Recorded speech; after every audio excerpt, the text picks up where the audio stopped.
ebyobufuzi oba ebyobukulembeze oba abantu betulonda bazanya ebitundu kyenkana 8 oba 9 ku buli 10 ku nkulaakulana y'ensi gye mubeeramu, ku mirembe gy'ensi, ku masomero g'ensi, ku byobulamu by'ensi oba ebyobujjanjabi, infrastructure, okuteekawo obutale n'okuteekawo embeera egenda okukulaakulanya bannansi n'eggwanga lyabwe.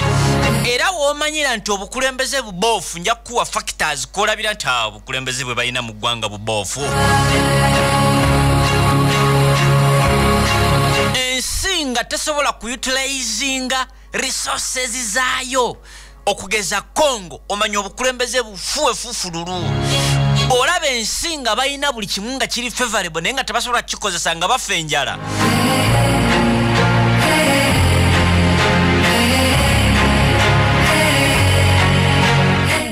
Ensi nga tesobola kurespondinga eri pandemics n'ebintu ebigawo ebite ebigwawo disasters, omanya obukulembeze bufu. Yangambye omuliro baba kibi nnyo, emmotoka zonna nga opposite Makerere yero omuliro gwakutte kibi nnyo, kitalo ddala. Bagamba nti omuliro fire originated from the neighborhood whose young children were playing with over the fire source. Okusinzira naye embeera teyabadde nnungi. Njagala obasaasirako mikwano gyange abali awo mu Ntebe awo Kavule, Makerere Kavule, ng'ogenda wali ku 2 kitalo ddala, kibi nnyo nnyini ddala. Emmotoka z'abantu zaayidde, emaali y'abantu. Ensonga eyokusatu, nfunye amawulire ku makya g'olunaku olwaleero nti kanso ntwatwa, ndowooza abazigu bamulumbye. Enfunye essimu ku makya, essimu ye teriiko, so asobola okumpa information ku kanso ntwatwa Jackson. Bangambye n'emmotoka ye kigambibwa okuba nti yatwalibwa. So kibi nnyo, nsaba bakwatibwako ensonga.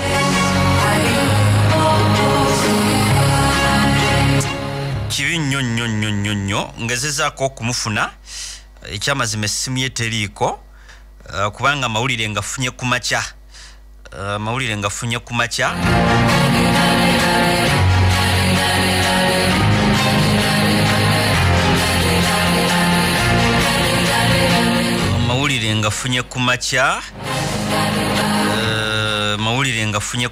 Kitalo sorry, kibi nnyo. Bangambye bamuddusiza mu ddwaliro ng'embeera esi nnungi. Nkyakala okukola ki? Nkyakala okwekenneenya wano naye asobola okumpa ku information esingawo, kubanga naye nga kibi nnyo, kibi ddala eri abantu ab'emitima emibi.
Basebo ne bannyabo, njogedde n'omusirikale eyayambye entwatwa ekiro ekikesiza amakya g'olunaku olwaleero. N'angamba ekyamazima baamukubye ejjinja ku mutwe, embeera ye si nnungi. abadde wano Manyangwa kati bagezaako kumwongerayo kubanga embeera ye si nnungi. Bangambye emmotoka ndo zamaze nebalemerera ne babako we bagisuula. Kibi nnyo ge mawulire ag'ennaku agaliwo. Eri mukwano gwaffe Kanso Ntwatwa. Njogeddeko n'omusirikale. Njogeddeko n'omusirikale bangambye bamukubye ejjinja embeera ye si nnungi ddala. Bagenda kumwongerayo mu ddwaliro. Baba.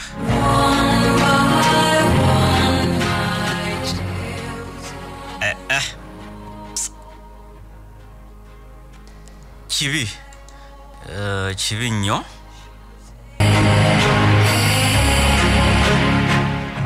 Tuyina ensonga yaffe enkulu mu State of the Nation wakati ng'omwaka gutandika 2022 gye tuli mu kunnyonnyola.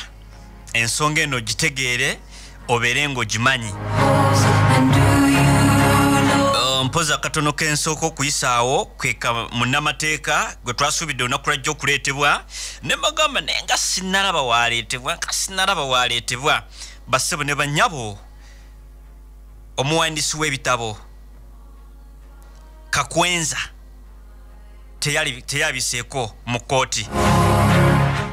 Nabwe kityo simanyi oba ekibaluwa nkiina. Simanyi oba ekibaluwa nkiina kati wano wuliriza bulungi munnayuganda. Simanyi oba ekibaluwa nkiina. Kkooti yalagidde the Republic of Uganda in the Chief Magistrates Court of Makindye at Makindye. Omusango ne baguteekawo Kakwenza Rukira Basaija applicant versus Attorney General w'eggwanga lino Kiryowa Kiwanuka. Yaddamu respondent waggulu ne bateekayo omutwe ogugamba nti order, ekiragiro order. Wuliriza. Kkooti egamba omusango guno, this case coming up for a final disposal. Nti omusango gwabadde guleetebwa ku kibeta final disposal tukite tutya munyambeko abansinga okutegera oluzungu n'oluganda. Jo yesterday nakusomwezi nga 4 omwezi guno gwe tulimu mwaka guno before her lordship Irene Nambatya magistrate grade 1 in presence mu maaso ga Reed Council gwe bayita Kiza Aaron mumanyi bulungi nnyo gino emisango gyawoza. Nomula ono ye Reed Council musango guno awerereze yakwatibwa ku orders mbu eza Lieutenant General Muhoozi Kayine Lugaba. Wuliriza omulala lawyer Kansa gulimu Ruyimbazi Nalukola, omulala bamuyita Wanda Samuel.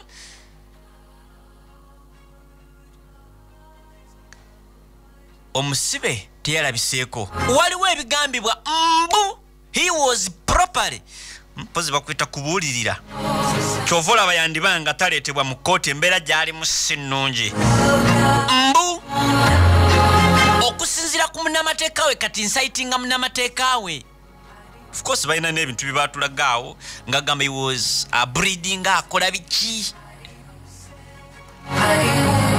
Nze ng'omuntu ekyo nsooka kikkiriza paka nga mulabyeko nga talina kamogo.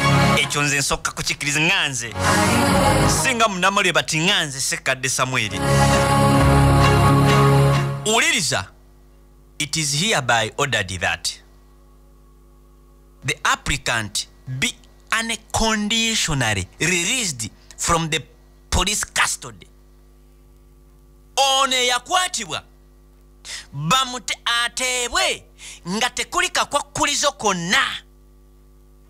Era omulamuzi agamba oba kkooti egamba judiciary esiga eddamuzi every police officer should comply with this above order ne order eno.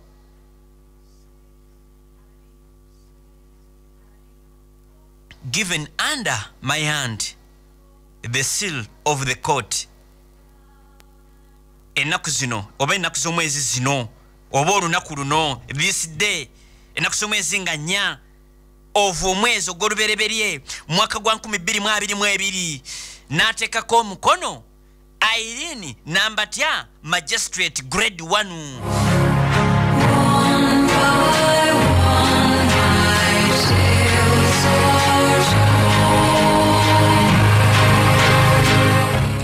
Neno jeno wa moyo waba aina mukale nga yekyusamu kubanga yagamba is ali proud ne wa servinga eggwanga tabirowooza nga nako ebyokufuuka president n'ekirowoozo waaba akiina nga kijja mukaluubirirako.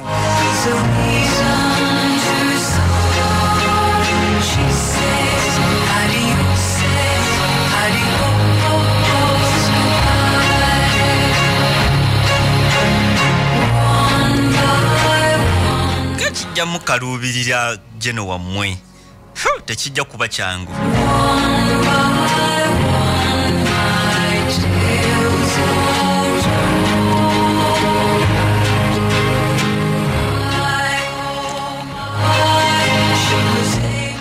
Kati wuliriza katono nnyo zino ensonga nkulu ffe tukola ku nsonga ennene ku redi ennene ne kano kankakuwe okusinziira ku Rukira Basaija oba kale okusinziira ku munnamateeka we Aaron Kiiza agamba ffe twagenda okulaba ku kirayanti waffe amagulu gari gasimbye engoye ze zonna zijjudde omusaayi bino mbu baabiraba ng'ab'ebyokwerinda bamututa okukola saaki mu makange ag'eyiganga actually okusinziira ku I'm quoting his lawyer mbu omuvubuka was urinating blood ng'afuka musaayi according to his lawyer munnamateeka we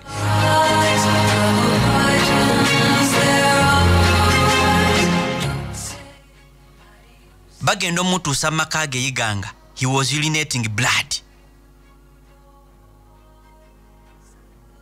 amagulu nga gasimbye he is clearly tortured oba he was clearly tortured okusinziira ku munnamateeka we era ng'agamba yeetaaga medication mu bwangu.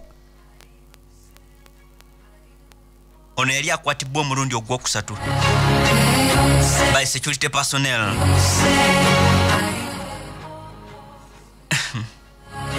Yasooka n'akwatibwa abasebo ne banyabo mu April w'omwaka gwa 2022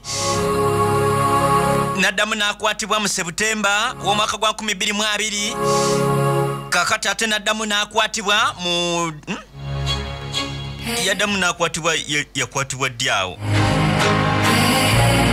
era nga poliisi egamba bamuggulako kye bayita offensive communication under Computer Misuse Act against President Yoweri Kaguta Museveni and his son Lieutenant General Moses Kainerugaba era ono nga ye muduumizi w'amagye aga Land Forces nga bwe nakugamba nti bw'oduumira Land Forces ate bw'ogattako okubeera first sons mwana wattu biba byanjawulo nnyo ngamba kyenkana nti amagye era gwe magye.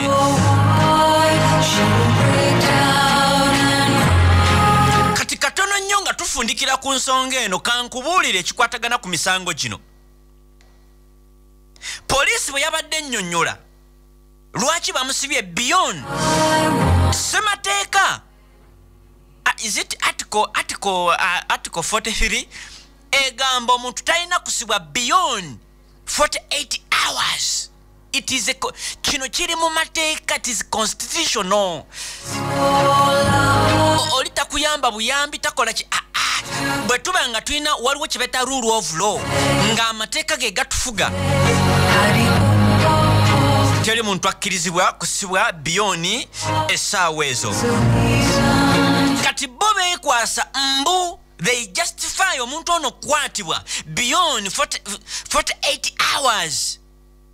Mbusimayi waliwo limitation ku gundi ku ddembe ly'obuntu. Ekyokubiri tubadde mu kibayita festival season office ezimu zibadde tezikyakola naye batusuubiza okumuleeta mu kkooti ku lunaku lwa jjo olwokubiri ennaku z'omwezi nga 4 teyalabiseeko basebo ne bannyabo.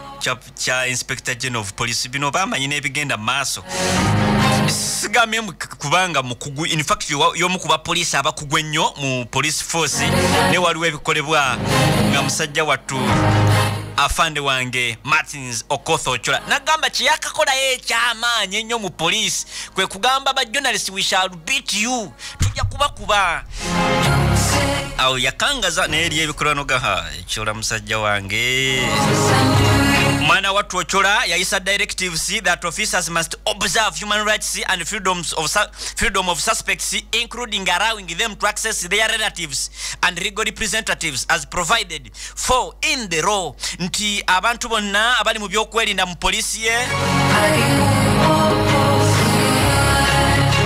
eyo sijja kugendayo nnyo kati tumaliriza tuti mu mateeka gaffe according to section 25 of the Computer Misuse Act Bill 11 kebaita offensive communication any person omuntu yenna akozesa emikutu gya social media gino okulebula oba okuddizaako emisango era kooti n'ekizuula kubanga ebakuwa wano mu mateeka gaffe aloopye yalina okukakasa kooti beyond reasonable doubt nti omusango waguza era wali otegeeza ye era bye wamuvuma abiyina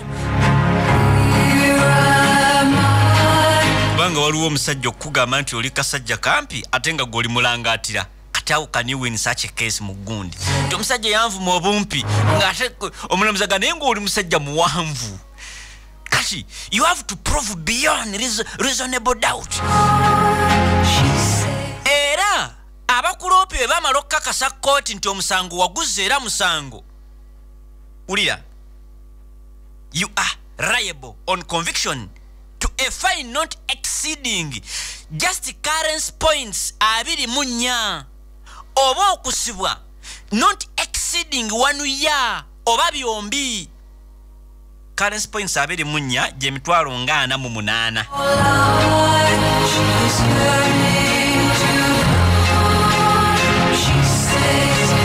so n'olwekyo gwe ayagala okuvumira ku gundi ekibonerezo si kyamaanyi just mitwalo 48 oba okusiba not exceeding tolina kusukka mwaka gumu singa emisango gino gikukka mu v offensive communication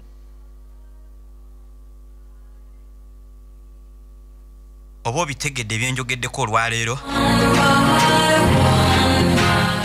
tukola ku nsonga ennene kredi ennene ensonga ezimu tuzikola ozitegeere sikunyumirwa kati tuzeeyo ndowooza ku gundi yaffe eri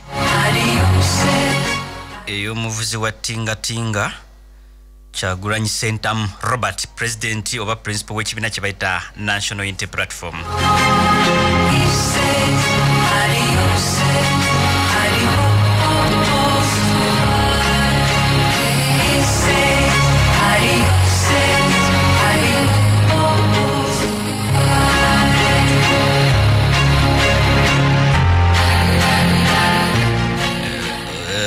wetwabadde katukozese zino eddakiika ezisembayo ziri 12 tweyongereyo mu nteekateeka ezo waliwo eddoboozi lye nabadde njagala okukuba mu gundi eno naye simanyi oba ndiina bwe naaba ndifunye njali libakubira naye nga ngenda likubira bano benjogerako bano njali likubira benjogerako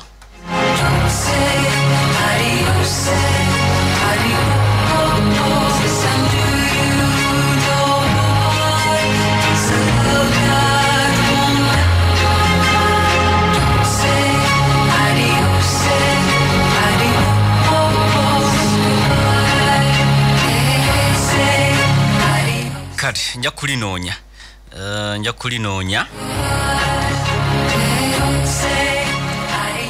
kulinoonya lazima kati wetwakomye nga Kyagulanyi Sentamu atonyumiza ebbanga lyamaze mu byobufuzi ategedde banne bwe bali mu opposition ebigendererwa byammwe abamu basamba bazzaje ndoza abamu basiba akapapula bateebe ate mu opposition abalala they just mind about their position is in opposition nti just bafaayo ku bifo byabwe mu opposition bali contented tebagala status quo ekyuke abalala bali ku payroll omuntu abeera ku payroll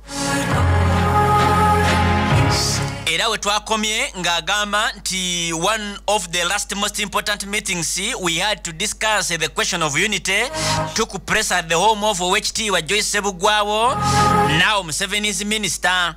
It was later nti we waita wakaseera bakitegeera that all along she had been in touch with the regime nti ebbanga lyonna yali akolagana ne government, although she was a deputy president of a major opposition party. Nti newankubadde nga yali deputy president ow'ekibiina kye bata Forum for Democratic Change. Era mu mboozi eno Kyagulanyi Ssentamu atunyumiza bamala okuteekawo ekibiina ky'ebyobufuzi kye bata National Unity Platform abamu ku baasinga okukirwanisa we are not NRM operatives si be NRM oba abakozi be NRM oba abantu regime gundi operatives no, but some of our perceived comrades in other opposition formations abantu abali mu opposition mu bibiina ebirala ne formation endala basabo ne banyabo but they even some went as far as approaching the Electoral Commission and the court staff to beg that they influence our deregistration. Nchikudiremo nti tebakomaawo bannaabwe mu opposition baatuukako ne kachiko kabyokulonda aka Justice Simon byabakama mukwano nnyo gwa Kyagulanyi Ssentamu ne batuukako ne mu kooti nga babasaba to beg that they influence ekibiina kino bakiwanduukulule. Era agamba abantu bano some of these people were not necessarily working for the regime nti ekyamazima abamu baali tebakolera regime naye baalowooza they felt that if we had a political party singa tubeera n'ekibiina kye bata National Unity Platform we would take over their space tugenda twala space yaabwe. Wulira opposition yammwe bassebo ne bannyabo bannayuganda gwe mufiira emboozi eno yanditututte ebuziba nembako byendeeta bannange nembako byendeeta simanyi na kumanya nembako abantu benjogerako bannange nze nina aba bwino omuyitirivu otunulira muna NUP nogamba yiri yale naye kati bano lwaki babuzaabuza abantu gamba anyway that is politics that's era Kyagulanyi Ssentamu agamba nti some actors in opposition were very comfortable. They were very comfortable with their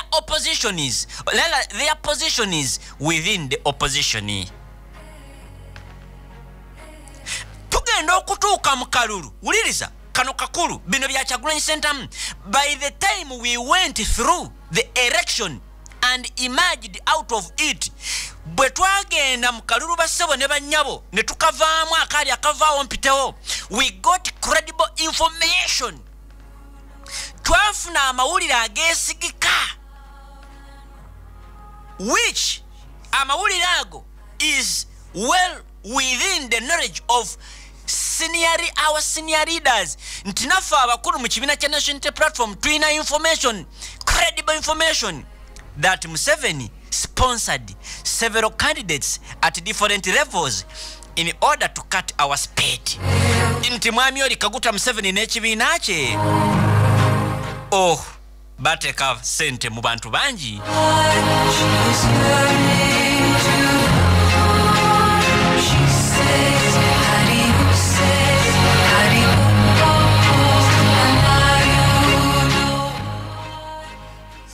kusala speed y'abannuupu. Simanyi oba Kyagulanyi Center mu ye yabifuna after nga bamaze bavudde mu kalulu inze nabifuna tekannabaawo. Ngamba nti waliwo bamemba ababaka we bati ne kulevo bweti. Ne bagamba era bo bagenda basubiza sure win. Justice Simon byabakama anti yalangirira ngambe bivudde mu kalulu. Yalangirira ebituufu ebivudde mu kalulu nga bwe yakikola Kayunga, of course n'ebitundu ebirala nga bwe zakikola.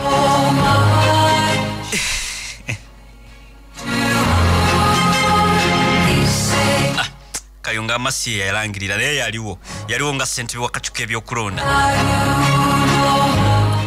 Tweyo atana agamba nti muwayiriza talangirira bituufu. Nze ngambye yalangirira ebituufu ebiba bifulumidde mu kalulu. Kati bwana agenda mu kooti nti namuwayidde namwogeddeko njwanjwa nti alangirira ebituufu yamanyi. Kati wuliriza.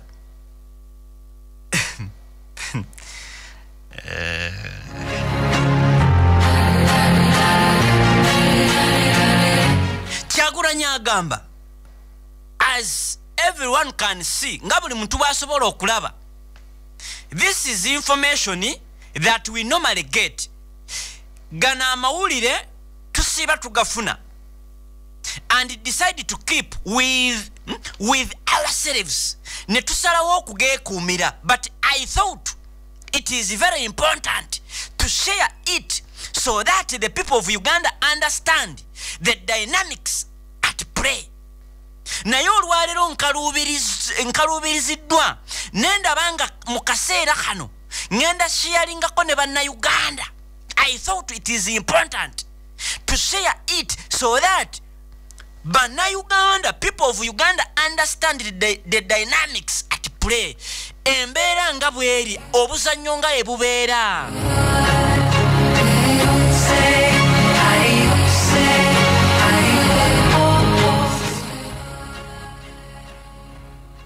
Agambe tubeera ne information nyingi ne tugisirikirira. Naye ku luno njagadde mbeeko bye mbabuulira mutegeere ebigenda mu maaso.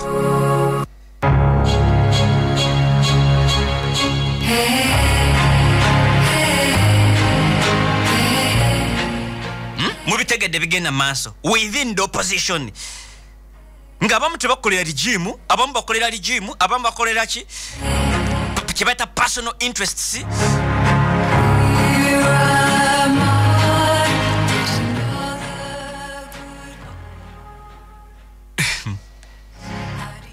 Wabula Kyagulanyi afundikira agamba, of course not all actors within the forces of change have this negative attitude.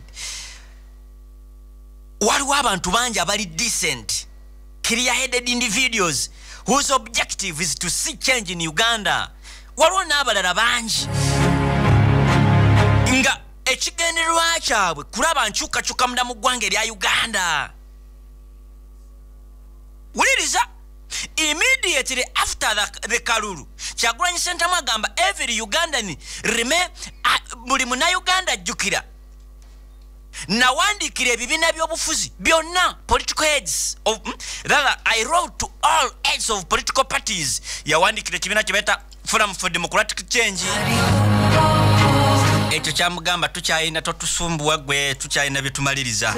FDC Forum for Democratic Change ndoza yakyalirako Jema na Aunt eya Jeno Mugisha Muntu.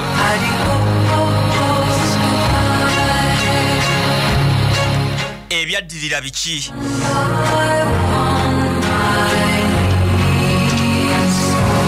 Bagenda kuweza mwaka mulambirira kachanga bafuuka babaka ba parliament.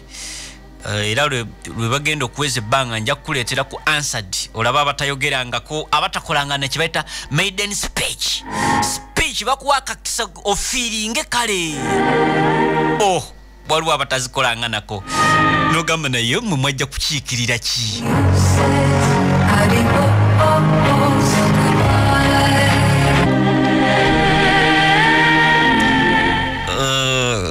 Nze nagamba mbaka tumujajinga mu bintu bibiri ku ground ne mu parliament. Basically parliament ovunanzibwa bobaka ba parliament bonna buli mu parliament.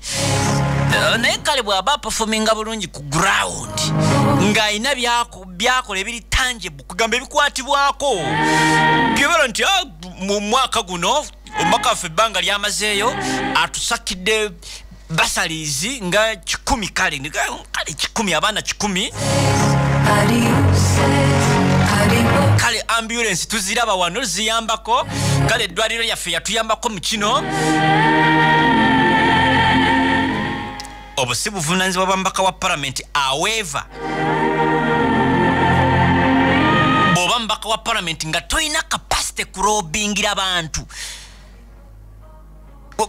because buli woofuna omwaganya position ekifo osobola okuwandiikira buli muntu nze omubaka wa parliament gundi no signing omanye ebbaluwa y'omubaka wa parliament bwezitowa stampu balina office ku Kingdom House naye nga you must osobola n'okugenda ebweru nogaa kati kitongole kikyenyinza okurobinga ngende mu office ya prime minister ndobingira abantu bange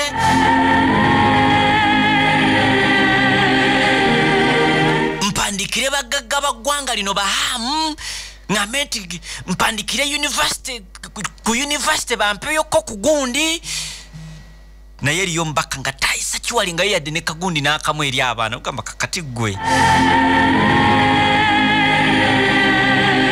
lwaki otumalako emirembe n'okugira oba tutandikire mu ggwanga kibannange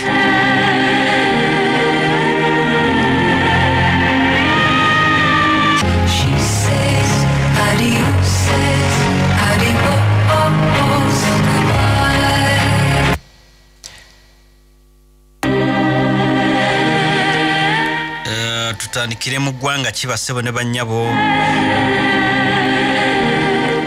nalabye ate parliament ya gundi yazzeemu era nekwata omuliro bannange parliament ye South Africa yazzeemu nekwata omuliro ate nga ne luli yakwata omuliro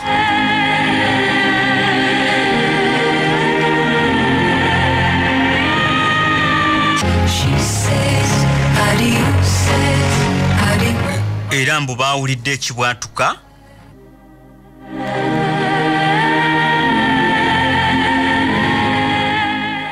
parliament eno eri mu kitundu kye bayita Cape Town wuliriza omuliro gwasooka bino byabaddewo wuliriza omuliro gwasooka ne gukwata ku Sunday era kye bayita National Assembly oba kye bayita Lower Chamber kyonna ne kisaanyizibwawo completely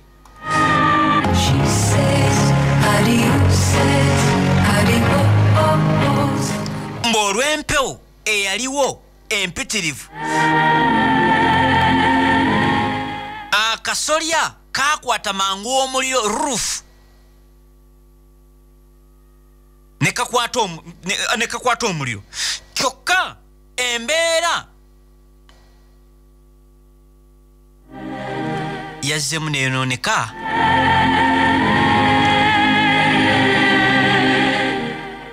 ndowooza tebaazikiza bulungi omuliro gwazzeemu ne gukwata parliament yeemu poliisi yakwata a suspect who is due to appear in courts of law bagenda kumuggulako emisango house breaking kubba biki tewali muntu n'omu yafuniddemu buzibu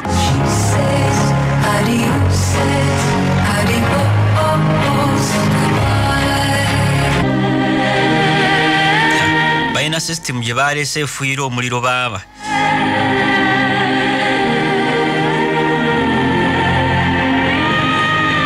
nabadde ndaba government minister gwe beta Patricia ng'ategeeza nti CCTV cameras had not been monitored at the time the initial fire started nti badde tebamonitoringa kamera zaabwe akaseera omuliro we gwatandikidde nabadde ndaba chairperson of the upper chamber Amos Masando ng'ategeeza ng'ayogera ku muliro guno n'agamba ekyamazima gundi chambers zaffe zonna completely burning down omuliro gwokyeza chambers zaffe zonna National Assembly chambers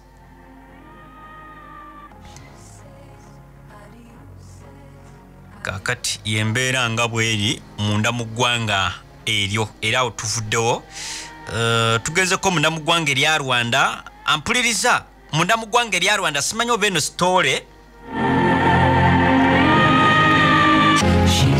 ozategwa mu State of the Nation.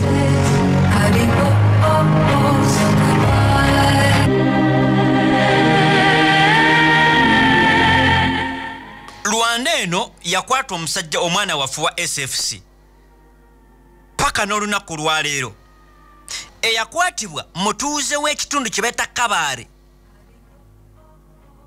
era okusinziira ku Kabaale RDC Resident District Commissioner Godfrey Nyakahuma yakakasiza abafamile ya Private Ronald Arinda nti bali mu kwengaginga government y'eggwanga erya Rwanda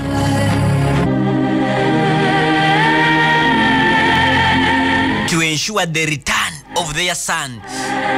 Private ono Arinda yakwatibwa, in fact yakachanga akwatibwa yakwatibwa ennaku z'omwezi zaali 27 Novemba w'omwaka gwa 2021 the weeks kati 5 mbu just a few meters from the Uganda ku border yawula Rwanda ne Uganda.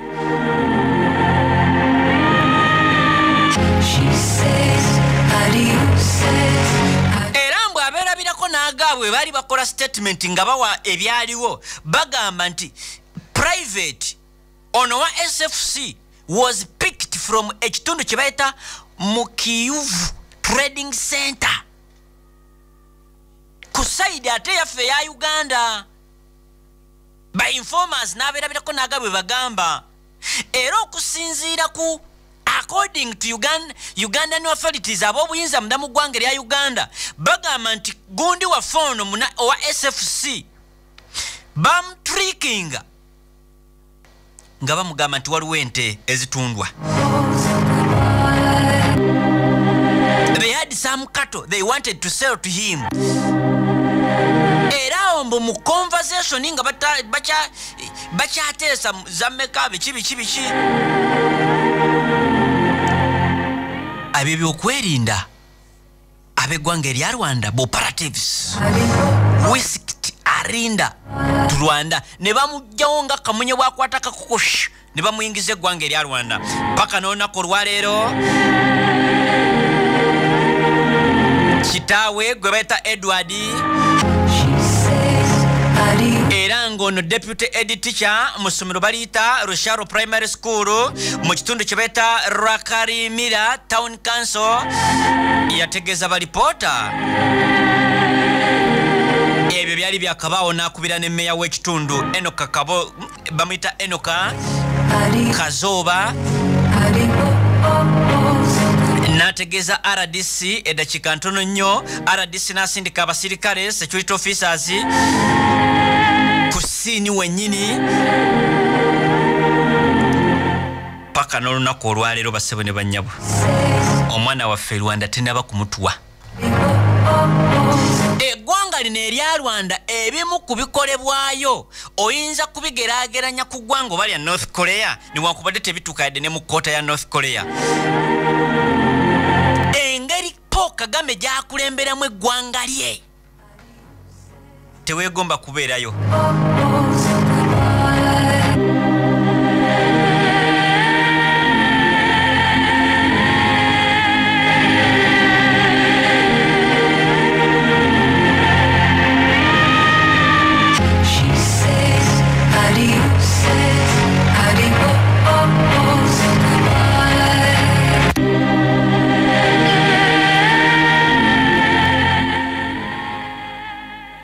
Eggwanga lya Rwanda eryo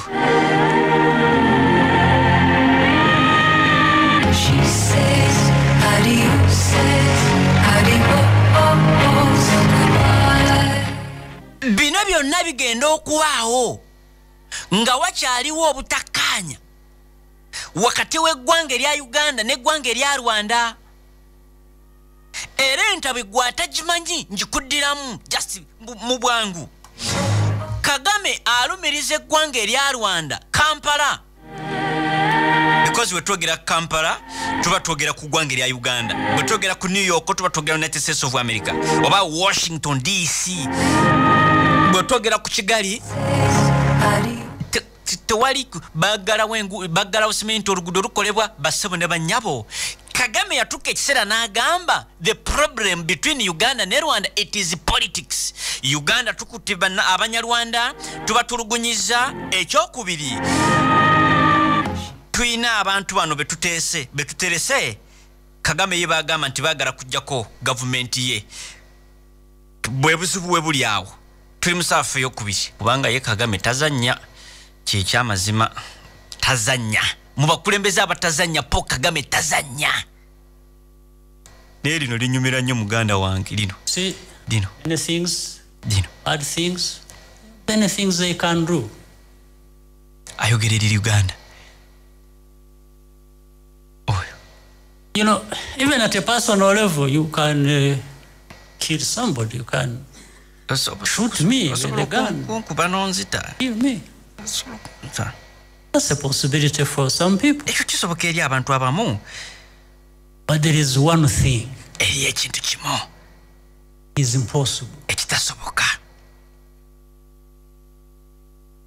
Cannot happen to me. Country. Nobody. Anywhere.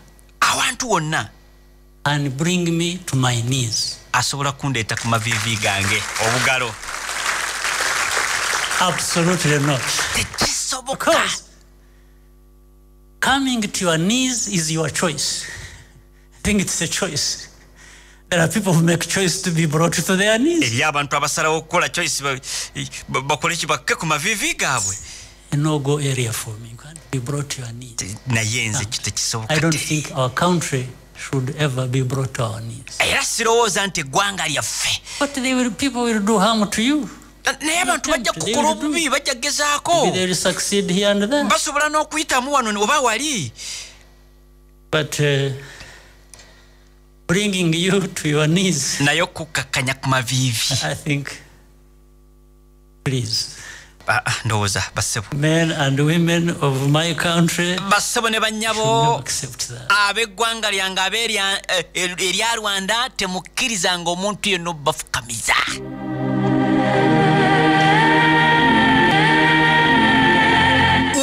Paul Kagame ye president yavayo mu press conference eyinza n'okubeera international press conference si local n'ayogera eri abalabe be abayita ba traitors abamulyamu olukwe n'abagamba it's just a matter of time we shall come for you. Waganda oyita week nga amawulire galipotinga abadde yadduka munda mu ggwanga erya Rwanda mufu yakubiddwa amasasi mu ggwanga bwe liti.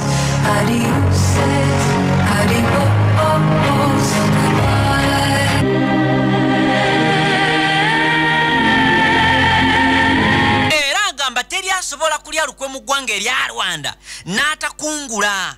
Nobody can betray the country and not face the consequences. Era mu abateerabira mujjukira bulungi eyaliko former intelligence chief oba former chief of intelligence Patrick Karegeya.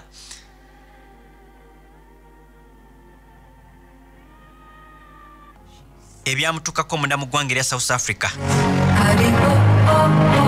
Ono yali afunye obutakkaanya ne President Paul Kagame munda mu ggwanga erya Rwanda.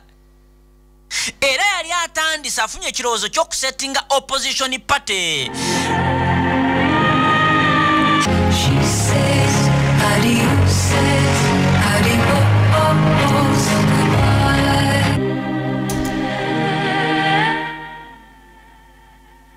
Ebizibu bigenda omutuukako nga Paul Kagame without mentioning any name yali ku kye bayita national prayer breakfast meeting n'agamba ebigambo bino: you cannot betray Rwanda and get away with it. There are consequences for betraying your country.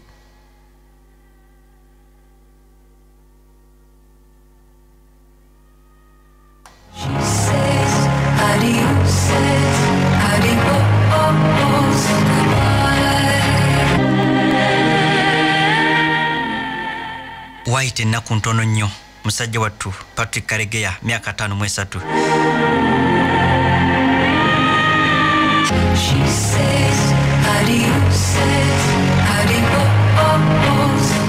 ebyamutuukako tasobola kubaawo kubinyumya ono ne munne we baali batandise Rwanda National Congress Lieutenant General Kayumba Nyamwasa era naye yasimatukira watono nnyo abasajja bano bonna betwogerako Paul Kagame Kayumba Nyamwasa Patrick Karegeya n'abalala bonna we are part of Kagame's rebel forces abajja mu bukulembeze mwaka gwa 1994 nga genocide yaliwo emaze okugwa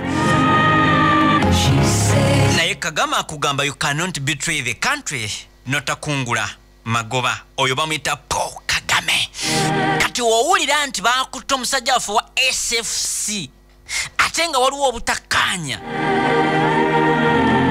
Embera gyali mu Kyovola nze nagenda okuva wano ku mpewo nga ngenze mu liivu nga ngamba kale tumenye ejje lya gundi liri ligenda li research mission nabawa example ng'Abayisirayiri we bajja ne banunula abasibe mpulira ejje eryo mbu lya tabu nnyo era lyali lisaba singa president asobola okudumira bagende mu Guinea eri amajja agawambye gavumenti baleete discipline senga bagira wano tugenda ne tununula omwana waffe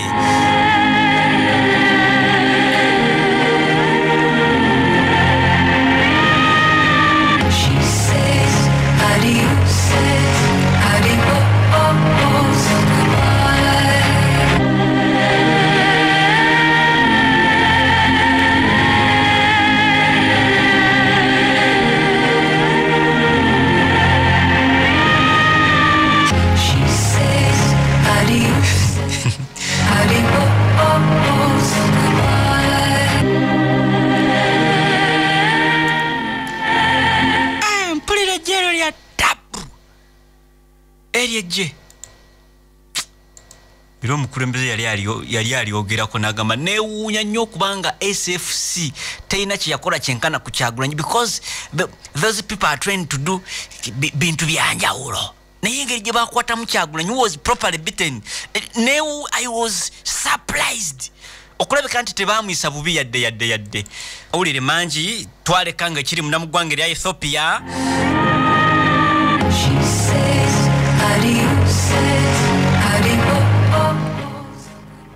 kati tufuna of course bateekawo gundi bateekawo akaganya era emundu tekyatokota ku buli side Prime Minister Ahmed yakomawo mu office obuvunaanyizibwa yali abulekedde deputy we sina president because in this country eggwanga lyo lina president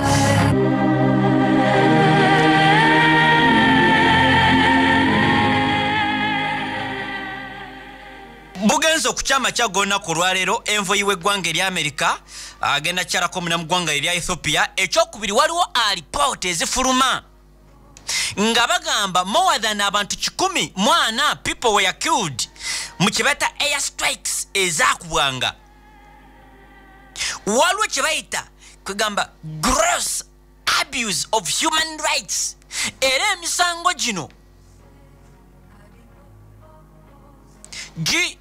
gikola ki emisango gino ejazibwa they can amount mugundi gye bayita crimes against humanity egiwozesebwa kooti y'ensi yonna baperpetrators bonna balina okukwatibwa across the board wegaba amagye g'eggwanga erya Ethiopia nga ge gakola amanyanga balina okukwatibwa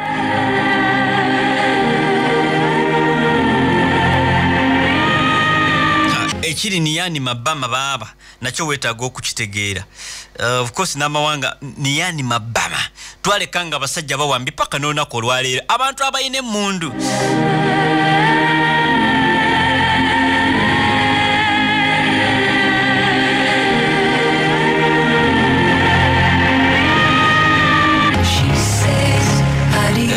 of course waliwo ekiwandiiko wano mu gundi ku ggwanga lino nga tulimaliriza erya Ethiopia tetugenda kulwayo nnyo kuba kadde katututte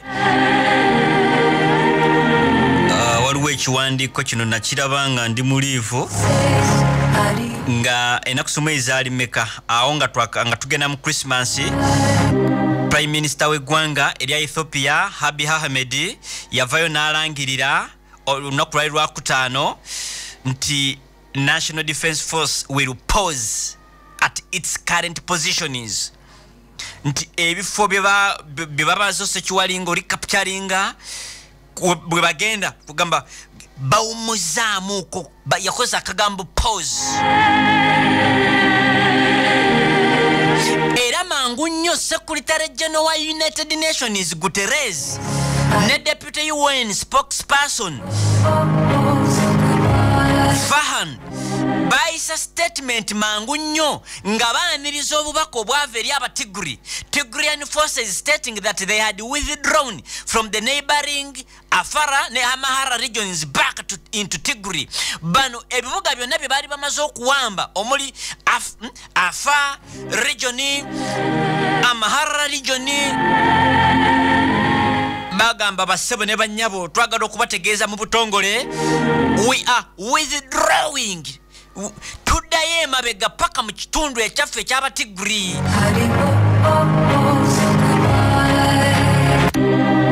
Era Secretary General wa United Nations n'agamba bano Abafirika abetta to grasp okozesa akakisaka okwata akakisakano to seize power, to find kibata everlasting solution. N'abantu okufuna kibata humanitarian assistance.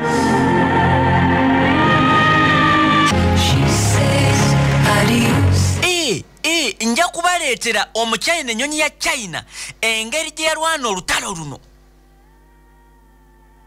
n'ebyaliwo ekyo kyonja ekiwandiiko nkiina.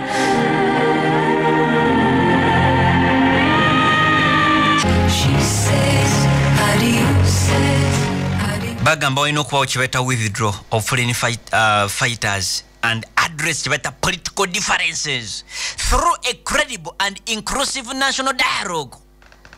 Kinaasoboka tekisoboke. Era Secretary General yasaba parties ezirwanagana okukozesa African Union High Representative, former Nigerian President Obasanjo, okwatagana abetta b'Afrika.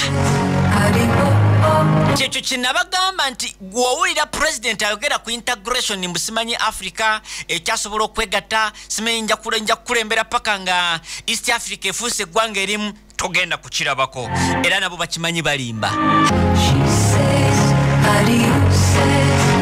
Abantu bakuba mundu kwekutulako nga gwatooleta kwegatta. Bye tusobola okwegattamu bino integration mu trade tujjawo tariffs ebyo byo byangu ate nabyo bitulemye.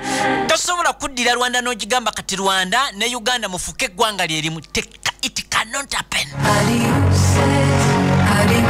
It is next to impossible. Abalimbu ya Barracks mwebale nnyo mwebalire ddala okubanga mutumbudde. Emundu etokota. Africa is breeding. Buli akwata obuyinza tayagala kubuta.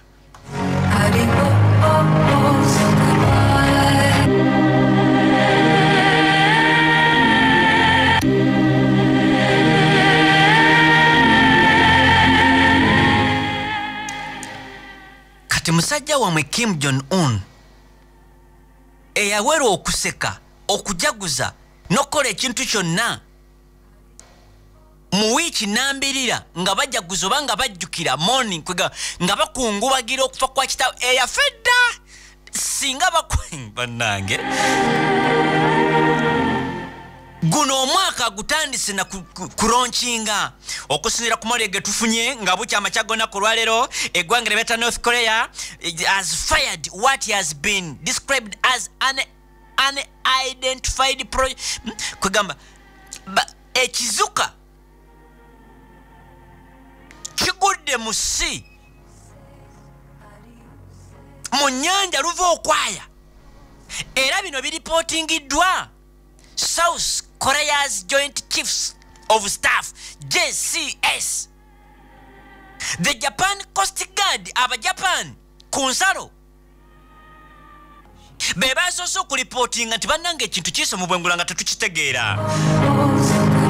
Era ne bagamba it could potentially be a ballistic missile but not confirmed yet.